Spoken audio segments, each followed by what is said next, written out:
오늘 주제는 많은 분들이 관심을 가지실 것 같습니다. 한국의 코로나 방역 체계의 성과와 과제라는 주제로 함께 하겠습니다.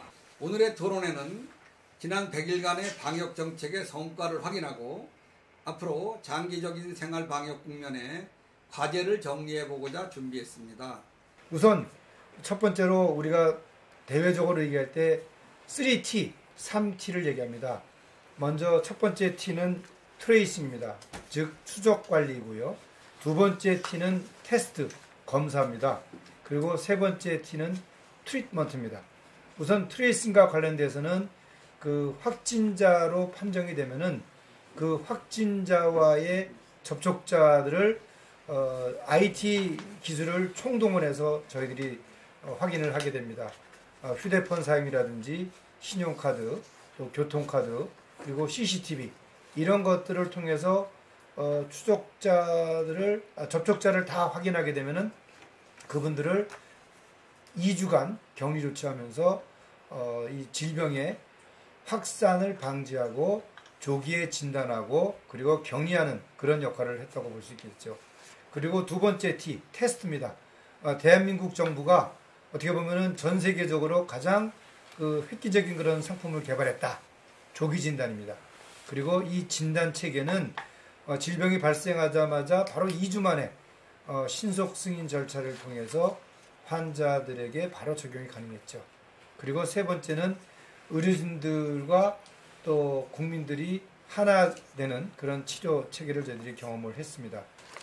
네, 그리고 이제 치료제 그리고 백신은 현재까지는 그 개발 중인 그런 상황이지만 현재 다른 그 환자들을 위해서 치료가 되는 그런 약들이 예를 들어서 뭐 에이즈 치료라든지 말라리아 치료제라든지 또는 에볼라 치료제 이런 치료제에 사용될 수 있는 약들이 환자들에게 적용을 했습니다. 그리고 백신의 경우에는 현재 이 백신을 개발하기 위해서 전 세계적으로 상당히 많은 그 국가 그리고 또 제약회사들이 노력을 하고 있습니다. 어제죠? 어제 EU가 중심이 돼서 이 치료제와 백신 그리고 보호물자들을 개발하기 위한 펀드 레이징이 있었습니다. 그래서 전 세계적으로 10조 원에 해당되는 기금이 모여졌습니다. 그리고 이 기금을 통해서 백신에 한 40억 유로, 그리고 또 치료제에 20억 유로, 그리고 보호물자에 15억 유로가 이제 배정이 되고 이 배정된 기금을 통해서 전 세계적으로 이제 공동으로 개발을 할 그런 계획을 세웠습니다. 이 K 방역을 토대로 해서 가을철에 또는 겨울철에 제2의 유행이 온다. 그럴 때 우리가 생각해야 될 과제를 제가 간단하게 말씀을 드리도록 하겠습니다. 감염병 상시 대응 진료 체계를 마련하는 것이 되겠습니다. 사실 이 전 세계적으로 치료제나 백신에 대한 이야기들이 많이 나오고 있습니다만 현실적으로 과연 이 치료제나 백신이 이 가을철, 겨울철에 적용이 가능할지 전문가들도 많이 궁금증을 갖고 있습니다. 따라서 이러한 치료제나 백신이 실질적으로 적용되지 않는 상황에서 우리 국민들이 안전하게 건강을 지키면서 생명을 지킬 수 있는 방법 그런 것들이 바로 대응체계의 구축입니다. 이 대응체계 구축은 우리가 이번 1월 20일부터 100일 동안 경험했던 것들을 토대로 해서 훨씬 더 강화된 그리고 꼼꼼한 그런 의료 체계를 구축하는 것들이 되겠습니다. 첫 번째로 우리가 생각하는 것은 이 지역별 민관 협력 시스템의 구축이 되겠습니다. 그 코로나19 환자가 늘 발생할 수 있다.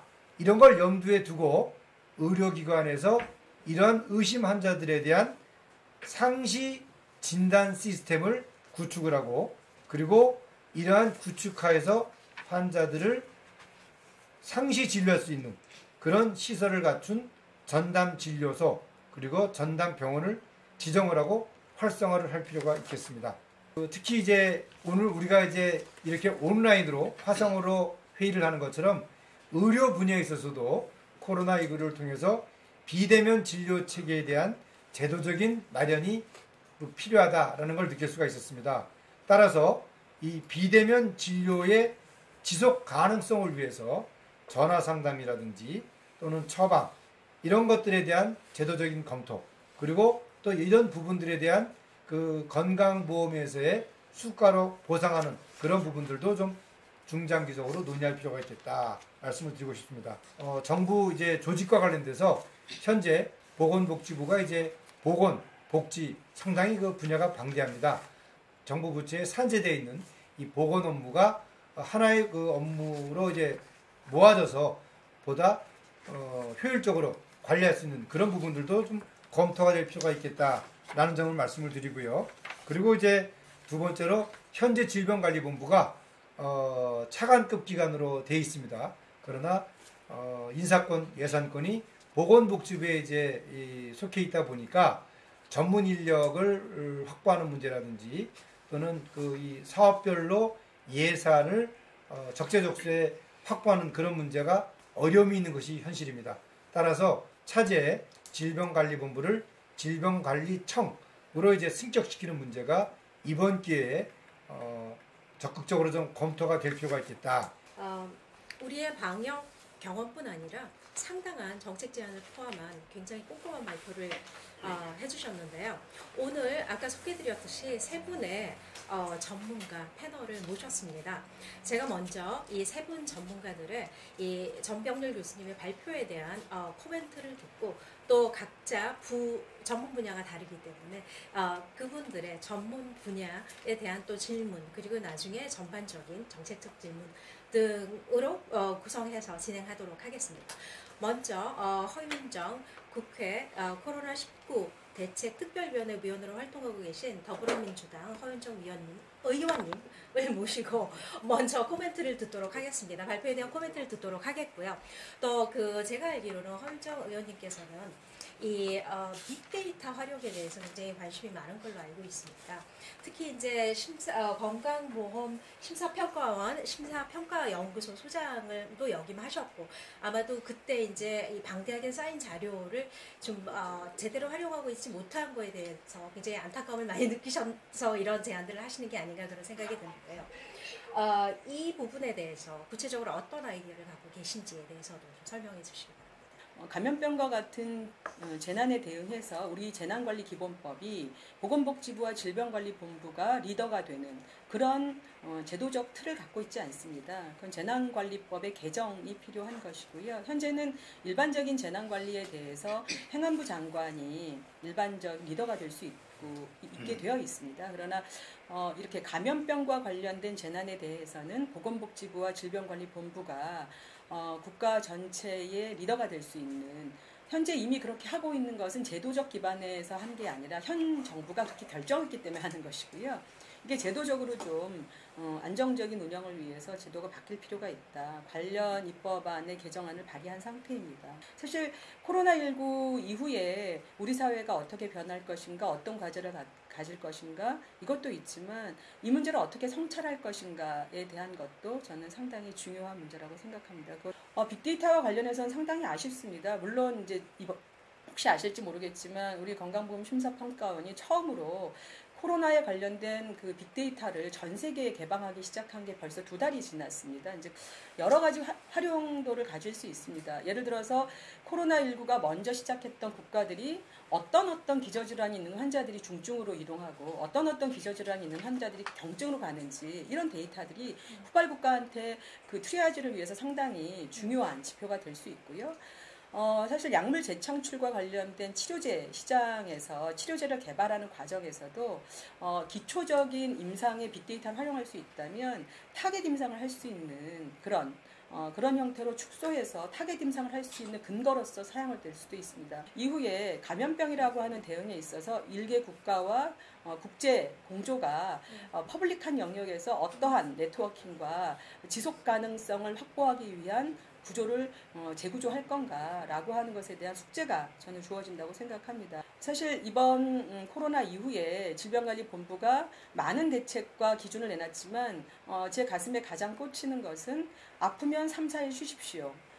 이런 상식적인 것이 통하지 않았던 우리의 사회 문화를 되돌아보고 상식이 통하고 아프면 나의 건강과 가족의 건강과 주변 사람들의 건강을 위해서 쉴 수 있는 그러한 사회 문화적 기반을 만드는데 저희가 경청하고 또 숙고하고 그런 사회적 문화의 기반을 만드는데 많은 노력을 쏟아야 한다고 보고요. 제가 과장님께는 지금 우리가 생활 방역으로 전환을 했는데요. 초중고등학생이 이제 개학을 했고요. 이거 어떻게 보시는지 충분히 우리가 안전한 상태입니까? 그 며칠 동안은 확진자가 0명이었는데 오늘 이제 확진자가 1명이 추가됐어요. 거기다가 이제 해외 유입 3명까지 포함해서 지금 4명 확진자가 있는데요. 우리 충분한 조치들이 취해지고 있는 겁니까? 2차 유행이 올 것으로 보시는지요? 그리고 또 백신 개발은 언제쯤으로 예상하고 계십니까? 모두들 시간이 많이 걸릴 거라고는 얘기하는데 과장님 어떻게 보십니까? 사실상 지금 한 100일 정도 저희가 새로운 이 코로나 바이러스를 대응을 하면서 진단검사 역량, 그 다음에 이제 사회적 거리두기 적극적으로 전 국민이 참여해 주시고, 그래서 성공적으로 1차적으로는 막았다고 저희가 평가를 하고 있지만, 사실 이 바이러스가 이제 드러내고 있는 저희 이제 약한 부분들을 아직 저희가 해결하지 못한 부분이 있습니다. 그 중에 저희가 제일 취약한 부분 중에 하나가 그 감시 시스템이 부족하거든요. 의료기관 감시 시스템이 부족합니다. 예를 들어서 호흡기 증상 환자 모니터링하는 시스템 중에 인플루엔자 유사 증상 모니터링 시스템이 있는데, 그게 이제 전국에서 그런 호흡기 증상자가 늘어나는지 감지하는 그런 의료기관이라고 생각하시면 되는데, 놀랍게도 우리나라의 그 기관이 한 200여 개밖에 없습니다. 200여 개는 전국에 있는 그 지자체들을 모니터링하기에는 부족한 숫자거든요. 그런 것들을 늘려야 되고, 그 다음에 이제 호흡기 바이러스 같은 것들이 이제 유행하는 거를 감시하는 그 실험실 감시 시스템이 있어야 됩니다. 그 임상적으로 치료제나 백신에 대한 내용이 이제 좀 궁금하실 건데요. 두 가지입니다. 치료제는 기존에 있는 약 중에서 찾아내는 게 가장 빠른 방법입니다. 왜냐하면 신약 개발이라는 거는 후보 물질부터 찾아내는 게 너무 오래 걸리고 거의 뭐 5년, 10년을 기다려야 되기 때문에 그거는 솔직히 단기간에는 어렵고요. 그렇다면 대유행을 조절할 마지막 수단은 이제 백신인데, 백신은 이제 이 바이러스 특성상 RNA 바이러스이기 때문에요. 백신 제조를 저희가 RNA 바이러스에 제대로 이렇게 성공해 본 적이 별로 없습니다. 그래서 혹자들은 뭐 올 말을 말하던데 올 말은 절대 안 되고요. 그거는 이제 뭐 임상 시험이 시작된다는 뜻이지 인구에게 이 올 말에 투여된다는 건 거의 불가능합니다. 빨라야 내년 겨울이라고 일반적으로 보통 18개월 정도를 말씀하시는데, 그 18개월도 아주 이상적으로 정말 빨리 중간에 뭐 난관 없이 했을 때라고 생각을 하시면 됩니다. 현실적으로는 내년 겨울까지는 어떤 방법으로든지 저희가 조치를 취하면서 경제도 살려야 될 거고 다른 그 산업도 살려야 될 거고 준비를 해야 될 거다. 이게 제일 현실적인 기대치 수치이지 않을까라고 저는 평가하고 있습니다. 저는 사실 좀 K-방역이라는 거에 대해서 좀 약간 너무 서두른 거 아닌가 하는 생각이 좀 들어서요. 아직은 지금 초입이고 시작 단계인데, 물론 이제 장점인 거는 빨리 저희가 선점하는 게 중요한 것 같습니다. 조금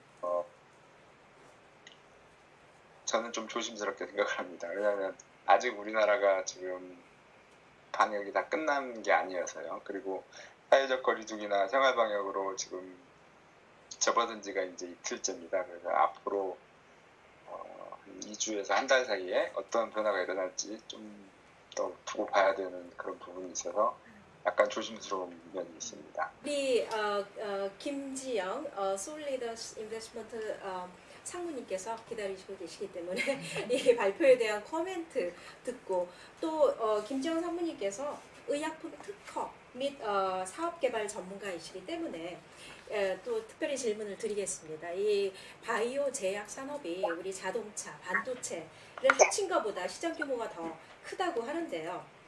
우리나라도 강국이긴 강국이죠. 근데 복제약 강국이죠.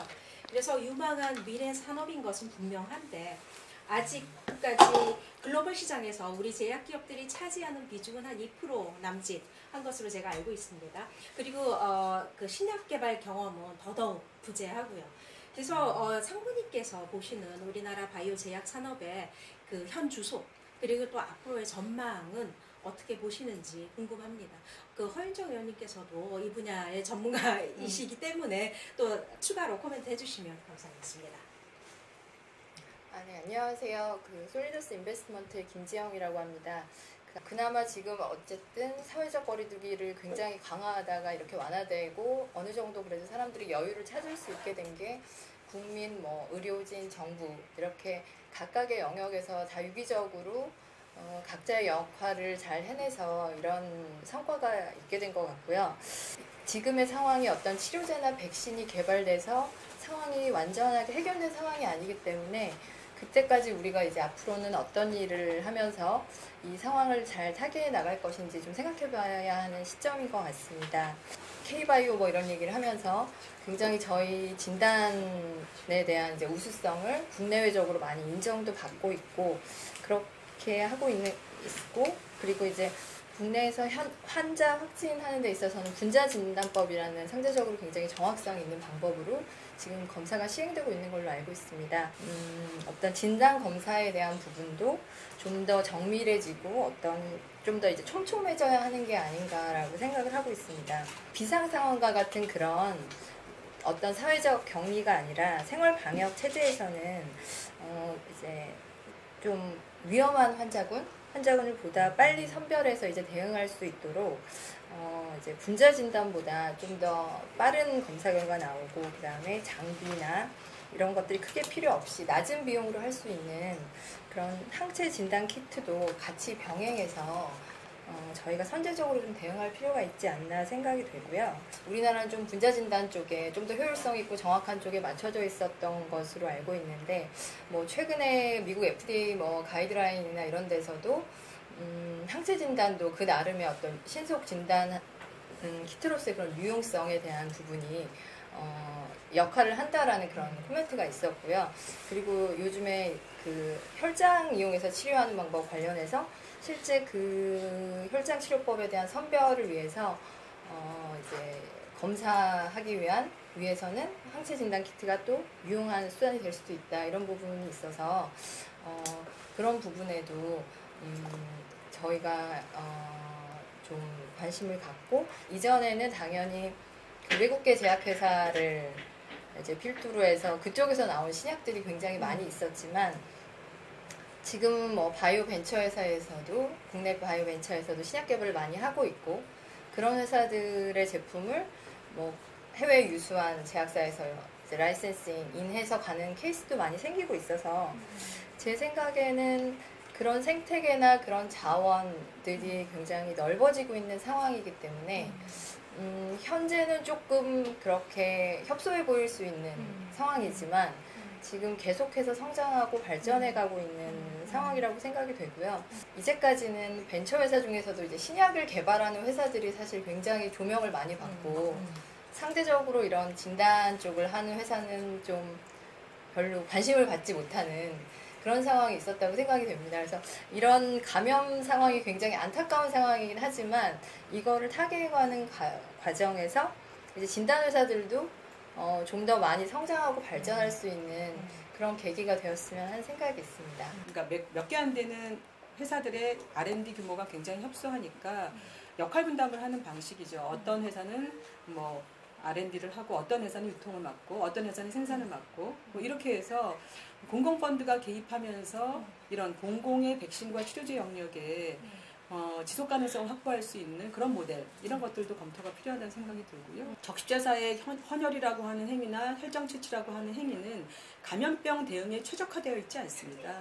그러다 보니까 일반 제약회사들은 너무나 급하게 혈장과 헌혈이 그 감염자 혹은 완치자의 혈액이나 혈장이 필요한데 우리의 구조는 시장에서 살 수도 없고 그렇다고 그것을 자체적으로 조달할 수 있는 제도적 기반이 없기 때문에 신속하게 뛰어들 만한 역량이 상당히 떨어져 있는 이런 구조에 대해서 저희가 법률이든 아니면 제도든 차제에 감염병이라고 하는 신속 트랙에서 어떻게 재구조할 건가 이런 논의들도 전 추가로 좀 진행해야 된다라는 말씀을 드립니다. 질병관리본부의 그 업무가 단순히 이 감염병과 관련된 그런 관리 업무로서 청의 역할이 충분한가, 그런 면에서는 좀 전문가들의 의견이 좀 모아질 필요가 있다고 생각을 합니다.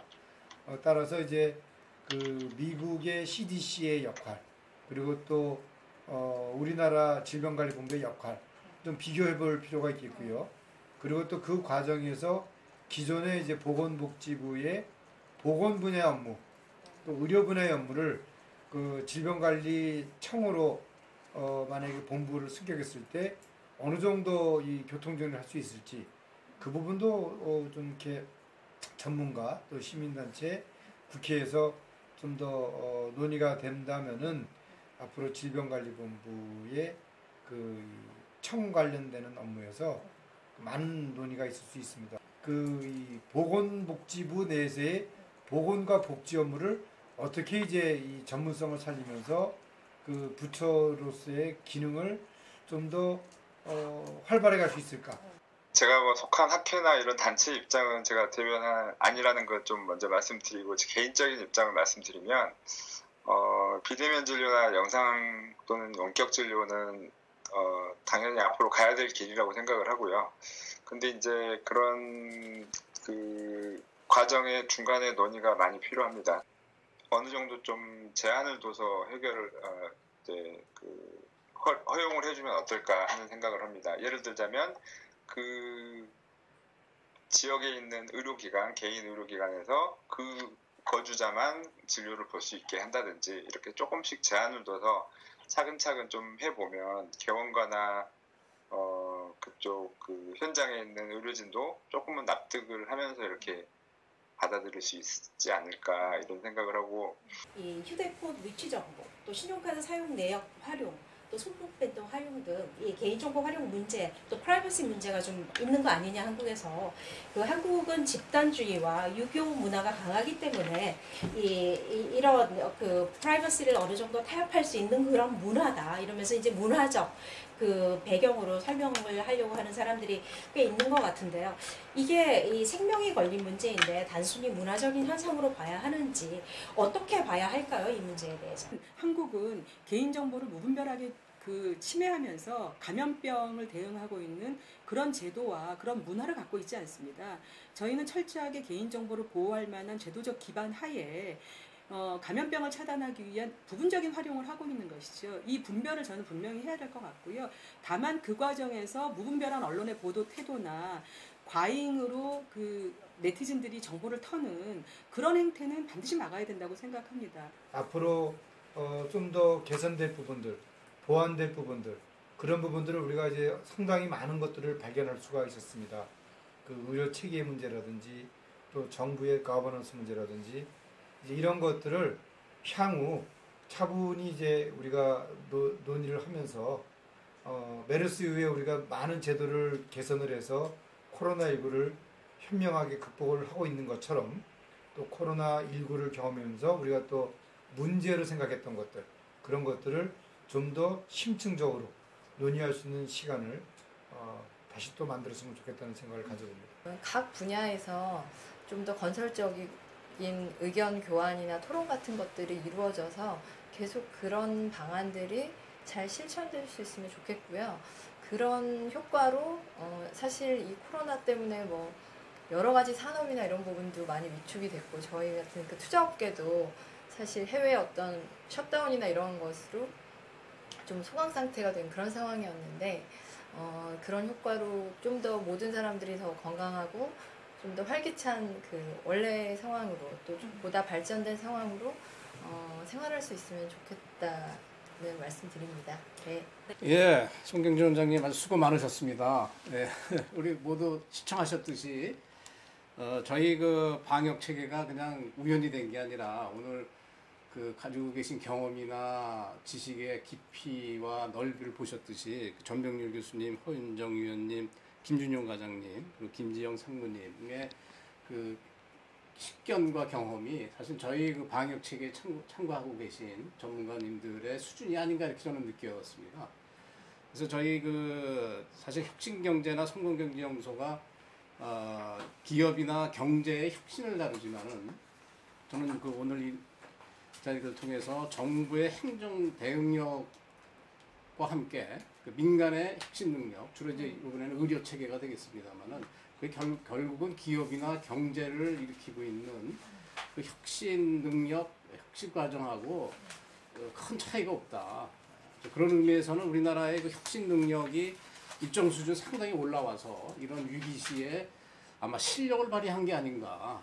그리고 오늘 좀 말씀 중에 그 실력을 또 다시 가다듬어서 이제 진짜 선진형의 혁신을 이뤄나가는 그런 단계에 이르지 않았는가라고 저는 느꼈습니다. 그래서 저희가 내친 김에 그 이달 말 또 6월 중으로 해서 이 코로나 방역과 다음에는 이제 IT를 중심으로 살펴볼 것이고요. 그다음에 코로나 이후에 그 아까 김준영 과장님은 상당히 조심스러운 평가를 하셨습니다만은 우리나라의 그 방역 체계가 세계화되고 표준화되기 위한 어떤 과제, 세계에 기여하기 위한 과제 이런 거를 또 함께 산업부와 함께 또 진행될 계획을 가지고 있습니다.